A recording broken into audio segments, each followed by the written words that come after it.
E se o único erro do teu psicodiagnóstico comprometesse toda a sua avaliação?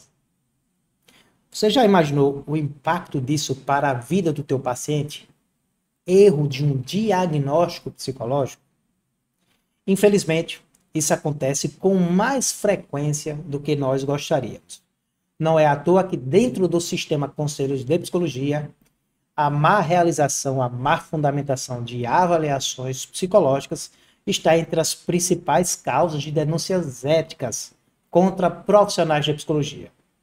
É exatamente por isso que no programa de hoje nós vamos abordar os 3 erros mais impactantes para a realização de um psicodiagnóstico, trazendo dicas de como você pode evitar estes erros. Esse é um tema muito importante para o nosso exercício profissional, mas também para a sociedade. Garantir que nossas avaliações, o nosso psicodiagnóstico, seja balizado, fundamentado e que traga, na realidade, garantias de direitos para os nossos pacientes clientes e não que traga problemas por diagnósticos equivocados. Se você gostou do tema, fique conosco que hoje nós vamos abordar o psicodiagnóstico, dando ênfase nos 3 erros mais impactantes para essa prática. Deixe a sua curtida, acompanhe o nosso canal todas as semanas, de segunda a sexta, vídeos diários com dicas de psicologia, da avaliação psicológica, trocas de experiências e sobre o fazer de profissionais de psicologia. Sou o psicólogo Manuel Carvalho. Logo após a vinheta, nós vamos conferir quais são os 3 erros mais comuns de um psicodiagnóstico. Eu já faço uma provocação para você. Pause o vídeo agora e coloque na descrição do vídeo quais são os erros que você acha que é mais comum cometido por profissionais de psicologia. Será que você vai acertar? Até daqui a pouquinho, logo após a vinheta.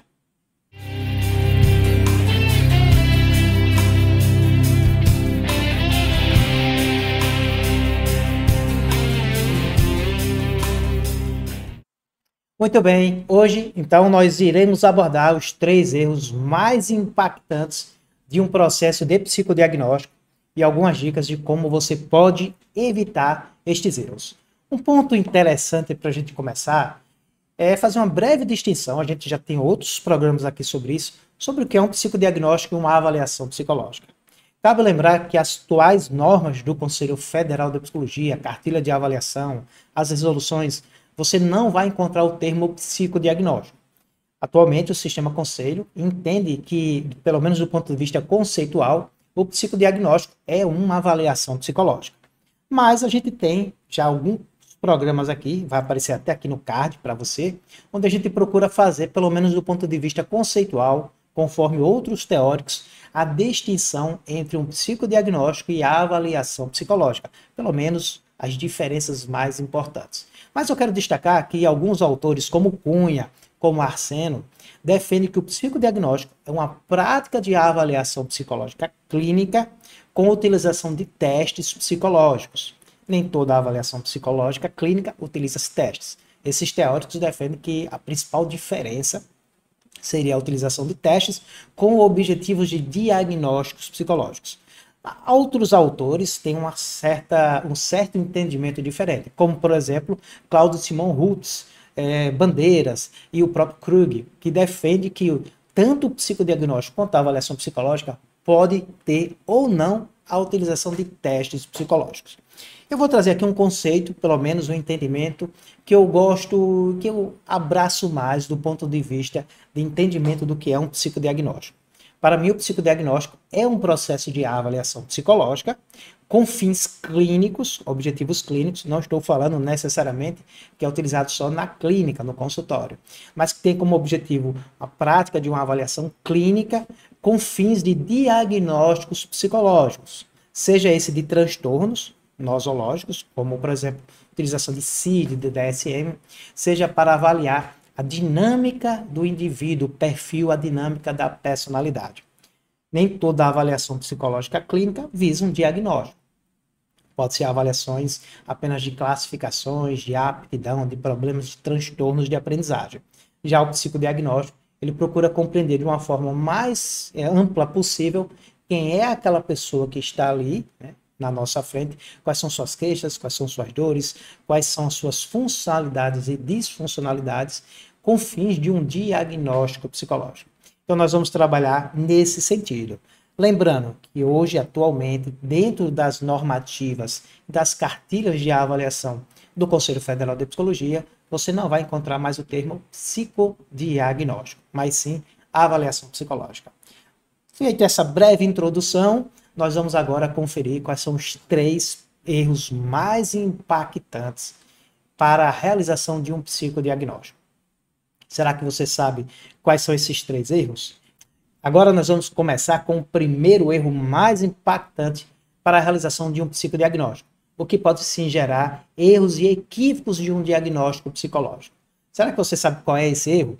O primeiro erro, eu costumo dizer que ele é básico e ele não só está direcionado ou relacionado a uma prática de um psicodiagnóstico. Eu costumo dizer que está relacionado sim a qualquer processo de avaliação psicológica.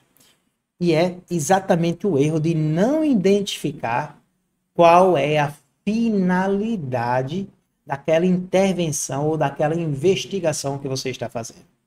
Isso parece ser básico, mas meu colega, minha colega, não é. O psicodiagnóstico, como uma avaliação psicológica, é uma investigação. E é muito comum que os colegas cometam erros por não identificar qual ou quais são as finalidades específicas daquela investigação psicológica. Muitas vezes o colega diz, eu preciso fazer uma avaliação, eu preciso fazer um psicodiagnóstico, e acha que só o termo avaliação e psicodiagnóstico já contempla os objetivos e a finalidade da intervenção que ele quer fazer. E com isso ele já começa a escolher testes, já começa a escolher procedimentos, já começa a adotar métodos sem identificar a real demanda. Então, um erro muito comum é fazer avaliações, fazer psicodiagnósticos, sem identificar o porquê eu estou fazendo essa avaliação, quais são as queixas, quais são os objetivos específicos desta avaliação ou desta demanda para o paciente ou cliente. Segundo Cunha e outros colaboradores, o próprio psicodiagnóstico ele pode ser separado em finalidades específicas. Vou dar um exemplo. Eu posso realizar um psicodiagnóstico com fins de planejamento terapêutico.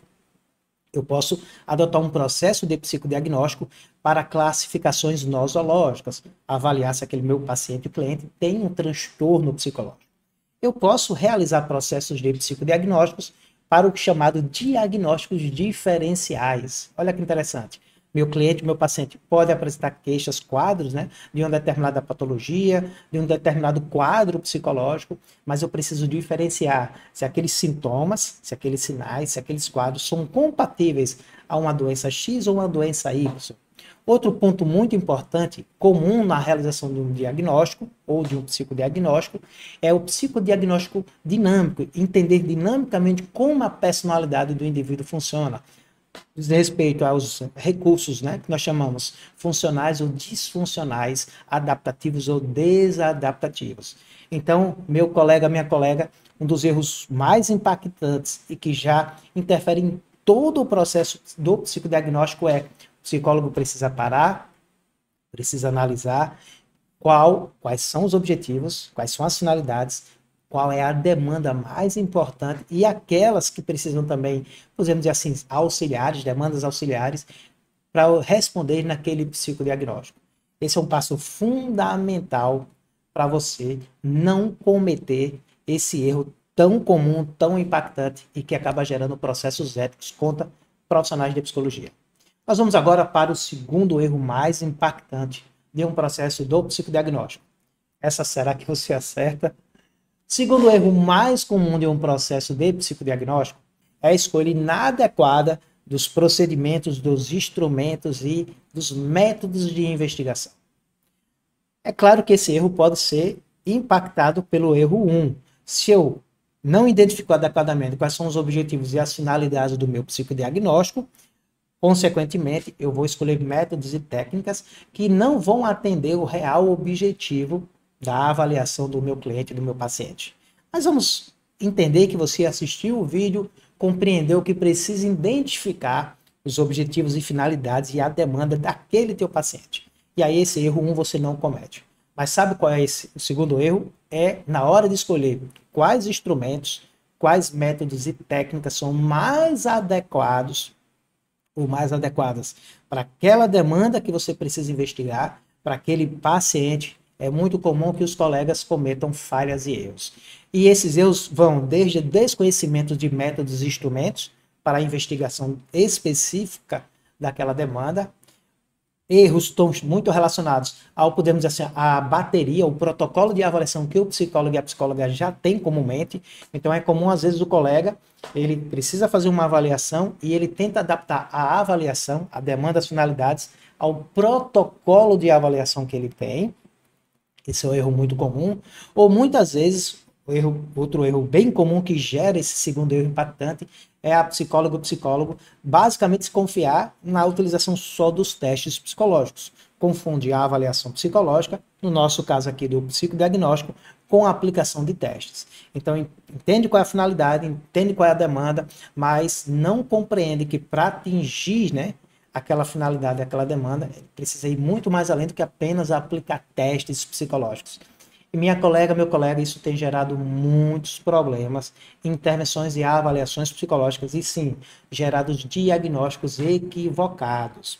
Então, um segundo erro muito impactante é: eu preciso entender quais são os principais métodos, as ferramentas, os instrumentos, para não fazer escolhas equivocadas. Então, essa escolha equivocada é o segundo erro mais impactante. Que dica eu daria para você não cometer esses erros? Primeiro, procure na leitura científica referências de protocolos de investigação, quais são os métodos mais utilizados, quais são os referenciais dos profissionais teóricos e técnicos mais utilizados.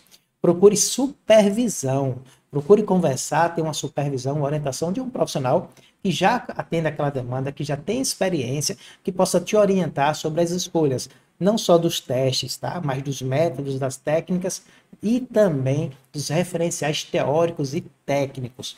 Outro ponto importante, conheça bem o público, porque muitas vezes um método é adequado para uma criança, mas não é o mais adequado para um adulto e vice-versa. Então, para fugir desse segundo erro muito impactante num processo de psicodiagnóstico, esteja preparado e preparado com uma pesquisa, com estudos e com um adequado planejamento e suporte. Agora nós vamos para o terceiro e último erro mais impactante de um psicodiagnóstico.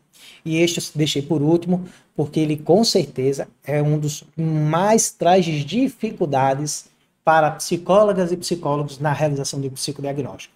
E aí eu vou fazer uma pausa. Será que você sabe qual é esse erro mais complexo, mais difícil do psicólogo e da psicóloga saber lidar?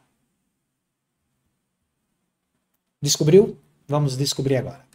O terceiro erro mais impactante e, na minha opinião, um dos que traz mais dificuldades para psicólogas e psicólogos, tanto que eu lido bastante com essas dificuldades quando eu dou supervisão, é fazer a avaliação, a interpretação dinâmica dos resultados dos instrumentos para tomar uma decisão. Manuel, não entendi, ficou confuso. Eu acho que até eu fiquei um pouco confuso agora. O que quer dizer isso? É comum que os colegas aprendam a aplicar os instrumentos, aprendam a aplicar os métodos e as técnicas, colhem um monte de informações com testes, com entrevistas, com observação, mas na hora de fazer a análise, decidir qual é o diagnóstico, qual é a condição daquele paciente, qual é o recurso ou planejamento psicoterapêutico, com aquelas informações todas, a psicóloga e o psicólogo têm a dificuldade de fazer uma análise, uma integração dinâmica desses resultados. É muito comum que, no fruto, né, como consequência de um psicodiagnóstico, o psicólogo e a psicóloga, principalmente quando aí não tem muita experiência com a avaliação, acabe pegando e focando exatamente nos resultados dos testes. E os testes, você, se é psicólogo e psicóloga, já vivenciou isso, em alguns momentos dão resultados contraditórios. E aí o psicólogo diz: meu Deus, e agora? Esse teste está dizendo que esse paciente tem estabilidade emocional, esse está dizendo que ele tem estabilidade. O mesmo teste está dizendo que ele tem indicador de depressão, no mesmo teste está dizendo que ele não tem indicador de depressão. Esse é um ponto de dúvidas muito comum de profissionais de psicologia ao realizar um psicodiagnóstico. E como eu disse, não é um erro tão fácil de aprender a lidar. Por quê? Porque ele depende da formação profissional da psicóloga e do psicólogo, do domínio do conhecimento dos instrumentos e principalmente do referencial técnico e teórico dos métodos, dos instrumentos utilizados e, lógico, da experiência que ele tem com aquela demanda, com aquela finalidade do serviço que ele está realizando. Por isso, uma dica que eu traria que seria importante para você, primeiro ponto, procure se fundamentar do ponto de vista teórico e técnico daquela demanda que você precisa avaliar. Procure ter supervisão com profissionais que já tenham práticas e experiências com aquela avaliação, com aquele tipo de investigação. E sim, procure analisar e utilizar mais de um método, mais de uma técnica, mais de uma fonte de informação, como diz a resolução do Conselho.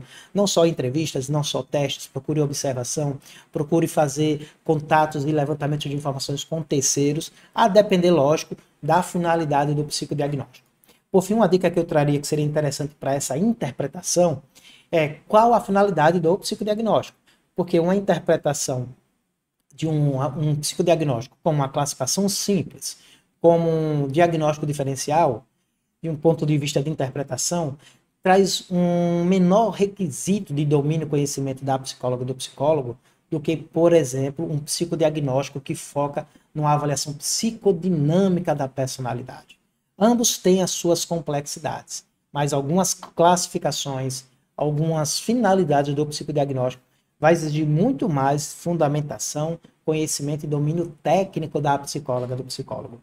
Mas lembre-se, sempre analisar conjuntamente os resultados dos instrumentos. E uma dica que eu traria para você, muitas vezes a gente confia muito nos resultados dos testes. Isso pode ser um erro, mas às vezes os testes, por trazer informações que são muitas vezes não percebida pelo avaliado, então traz informações que até então a gente não tinha percebido, vale sempre a pena, depois da aplicação dos instrumentos, ter mais um momento de entrevista para você explorar aqueles indicadores que surgiram nos testes. Isso vai ajudar bastante você, psicóloga, você, psicólogo, a fazer uma análise e uma interpretação mais segura. E por fim, a dica que eu traria para tentar solucionar ou amenizar ainda mais esse tipo de erro, invista bastante no domínio, na habilidade de fazer boas entrevistas para avaliação e psicodiagnóstico, tá? Por fim, estamos encerrando mais um programa aqui do nosso canal do YouTube. Como você já sabe, hoje todos os dias, de segunda a sexta, um vídeo novo com dicas e orientações sobre a avaliação psicológica, sobre a psicologia e sobre o universo do comportamento humano. Eu espero que você tenha gostado do tema de hoje, os 3 erros mais impactantes de um psicodiagnóstico. Será que eu esqueci algum erro que você já viu? Caso tenha esquecido, deixa aqui na descrição do vídeo, deixa teus comentários. Gostou do tema? Também deixa sua curtida. Inscreva-se e acompanhe o nosso canal do YouTube. Todos os dias, vídeos para você. Até amanhã, um grande abraço. Tchau, tchau.